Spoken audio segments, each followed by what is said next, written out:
একবার মদিনাতে রাত্রিবেলা বিকট একটা আওয়াজ হলো, বিকট এত আওয়াজ, সবাই ঘুম থেকে জেগে গেল। ঘুম থেকে জেগে সবাই হতভম্ব, কিরে এত আওয়াজ তো মদিনাতে কখনো শুনি না। ঘটনা কি?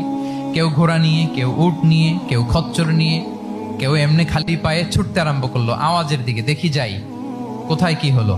সবাই ছুটতে ছুটতে মাঝপথে যেয়ে দেখে রাসূল সাল্লাল্লাহু আলাইহি ওয়াসাল্লাম আওয়াজ কোথায় হয়েছে, কোত্থেকে হয়েছে দেখে ফিরে আসতেছে আর বলতেছে লান তুরাউ ডোন্ট ওয়ারি, আরে ভয় নাই ভয় নাই, দেখে আসছি আমি, আল্লাহু আকবার, ভয় নাই আমি দেখে আসছি, এভরিথিং ইজ ফাইন দেয়ার, সব ঠিক আছে, যাও ফিরো ফিরো মদিনায় ফিরো। সবাই ভয় পেয়ে ঘোড়া টোরা ও ঠাকিয়ে ছুটতে আরম্ভ করছে। অনেক দূর যাওয়ার পরে দেখে রাসূল সাল্লাল্লাহু আলাইহি ওয়াসাল্লাম আবু তালহা রাদিয়াল্লাহু তাআলা আনহুর একটা খুবই ক্ষিপ্ত ঘোড়া নিয়ে উনি দেখে ভিজিট করে ফিরে আসতেছেন। সুবহানাল্লাহ। তাইলে বিপদ ঘটলে নেতা থাকতে হবে কই, সামনে না পেছনে? আমাদের নেতারা থাকে কই?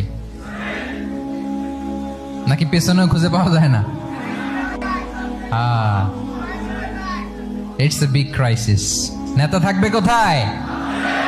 Front liner. Leader should be front liner.